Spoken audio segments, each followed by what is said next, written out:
Never before ever after national highway పై ఆకర్షణీయమైన commercial plots చదరపు గజం కేవలం 5,999 రూపాయలకే. Ganesh real estates. మరిన్ని వివరాల కోసం సంప్రదించండి 9366777775. హాయ్ మధు. Hi hi. ఇప్పుడు మునుగోడు ఎమ్మెల్యే ఉన్నాడు కదా రాజగోపాల్ రెడ్డి, అతను కాంగ్రెస్ పార్టీలోనే ఉన్నాడు కదా, ఎందుకు ముఖ్యమంత్రిని విమర్శిస్తున్నారు? అయితే మునుగోడు ఎమ్మెల్యే రాజగోపాల్ రెడ్డి ఈయన కాంగ్రెస్ పార్టీ, ఇప్పుడు అధికారంలో ఉంది కాంగ్రెస్ పార్టీ. కాంగ్రెస్ పార్టీ అభ్యర్థి సొంత పార్టీలో ఉంటూ ప్రభుత్వాన్ని విమర్శిస్తున్నాడు. ప్రభుత్వానికంటే ఎక్కువగా ముఖ్యమంత్రి గారిని విమర్శిస్తున్నాడు, రేవంత్ రెడ్డిని విమర్శిస్తున్నాడు. ఎందుకంటే గతంలో టీపీసీసీ ప్రెసిడెంట్ రేవంత్ రెడ్డి అయిన తర్వాత ఈ రేవంత్ రెడ్డి టీపీసీసీ అధ్యక్ష పదవి ఇవ్వడాన్ని ఈ రాజగోపాల్ రెడ్డి వ్యతిరేకించిన తర్వాత ఈయన తెలుగుదేశం నుంచి వచ్చి చక్క ఈయనకి టీపీసీసీ పగ్గాలు ఇచ్చుడేంది, కాంగ్రెస్ పార్టీ పగ్గాలు ఇచ్చుడేంది అని చెప్పేసి వాళ్ళకి పడక ఈయన వెంటనే బీజేపీకి వెళ్ళిండు. అప్పుడు కూడా మునుగోడు ఎమ్మెల్యే ఉన్నాక కూడా మునుగోడు శాసనసభకు రాజీనామా చేసి ఎమ్మెల్యే పదవికి రాజీనామా చేసి బీజేపీలో చేరిన తర్వాత అప్పుడు మళ్ళా బై ఎలక్షన్స్ వచ్చినాక కూడా మళ్ళీ అక్కడ బీజేపీ నుంచి పోటీ చేసి అక్కడ కూడా గెలుపొందిండు. తర్వాత సంవత్సరానికే మళ్ళీ ఎలక్షన్స్ వచ్చినాయి. ఎలక్షన్లు వచ్చినప్పుడు ఇక మళ్ళీ సొంత పార్టీకి రావడానికంటే ముందు నీకు మళ్ళీ కాంగ్రెస్ పార్టీ నుంచి టికెట్ ఇస్తాం, తర్వాత టికెట్ ఇవ్వడంతో పాటు ఒకవేళ గెలిస్తే మంత్రి పదవి ఇస్తామని చెప్పేసి బీజేపీ నుంచి కాంగ్రెస్లోకి మంత్రి పదవి ఇస్తాం టికెట్ ఇచ్చిన తర్వాత అని చెప్పేసి మాట్లాడిరట. అందుకోసం అని చెప్పేసి మంత్రి పదవి వస్తుంది అని చెప్పేసి బీజేపీ నుంచి ఈయన కాంగ్రెస్కి వచ్చిన తర్వాత అధికారంలోకి వచ్చింది కాంగ్రెస్ పార్టీ. ఈయన కూడా గెలిచిండు మంచి మెజార్టీతోని. గెలిచిన తర్వాత అతి తక్కువ కాలంలోనే పార్లమెంట్ ఎలక్షన్స్ వచ్చినాయి కదా. అప్పటికి 9 మందిని ఏమో మంత్రివర్గంలోకి తీసుకున్నారు, ఏది ప్రమాణ స్వీకారం రోజే. ఇంకా 6గురిని తీసుకునేది ఉంటే తీసుకోలేదు.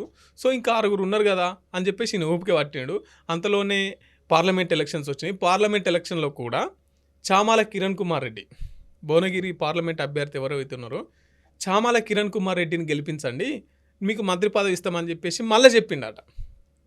సో 2 సార్లు మంత్రి పదవి ఇస్తామని చెప్పిండు కాబట్టి నాకు మంత్రి పదవి కావాలి అని చెప్పేసి వీళ్ళన్న కోమటిరెడ్డి సినిమాటోగ్రఫీ మంత్రిగా ఉన్నాడు, సొంత బ్రదర్స్.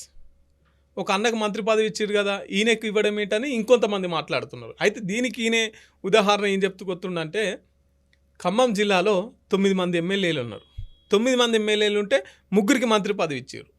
మరి ఉమ్మడి నల్గొండ జిల్లాలో 11 మంది ఎమ్మెల్యేలు ఉన్నాం కదా, అది మా అర్హుడే నేను అర్హుడే కదా, ఇద్దరం దమ్మున్నోళ్ళమే కదా, ఇద్దరికి మంత్రి పదవి ఇస్తే ఏంటి ప్రాబ్లం? సో మొన్న దాకా ఓపిక పట్టిండు. మొన్న అడ్లూరి లక్ష్మణ్, తర్వాత వివేక్, వీళ్ళకి ఇచ్చిన తర్వాత ఈ లిస్టులో ఆయన పేరు ఉంటుందేమో అని అనుకున్నాడు. కానీ 3కే ఇచ్చారు.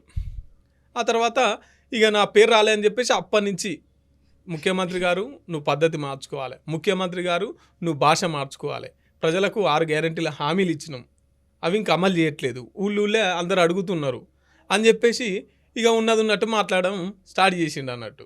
ఇప్పుడు మంత్రి పదవి ఇస్తేనేమో సపడేకుండు, ప్రభుత్వం మనది పాలన మనది అన్నట్టు బాగుండు. ఇక మంత్రి పదవి ఇవ్వలే కాబట్టి ఉన్నట్టు మాట్లాడాలి, ఉంచేది పోతేంది, అవసరమైతే రాజీనామా కూడా చేస్తా, ఇంతకుముందు చేసిండు, ఇప్పుడు మళ్ళీ చేస్తా అని చెప్పేసి మాట్లాడుతాడు.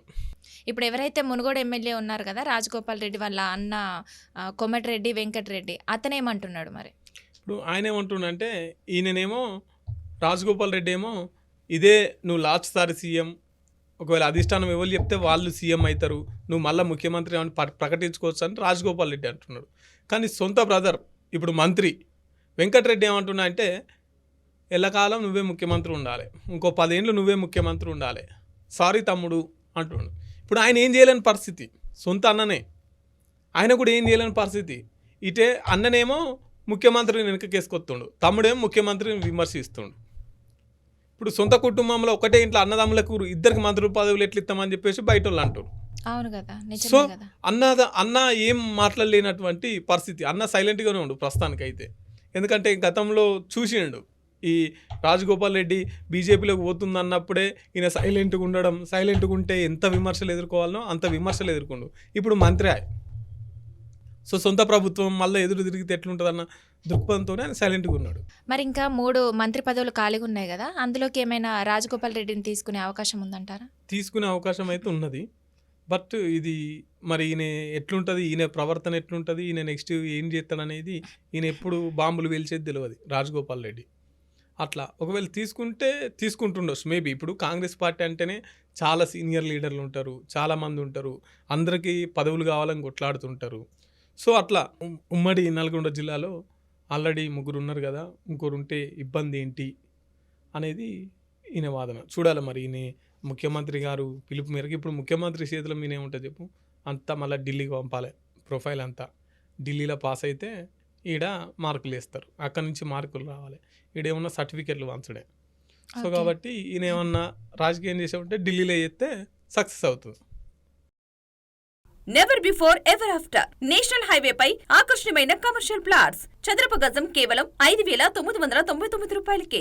Ganesh real estates. మరిన్ని వివరాల కోసం సంప్రదించండి 9366777775.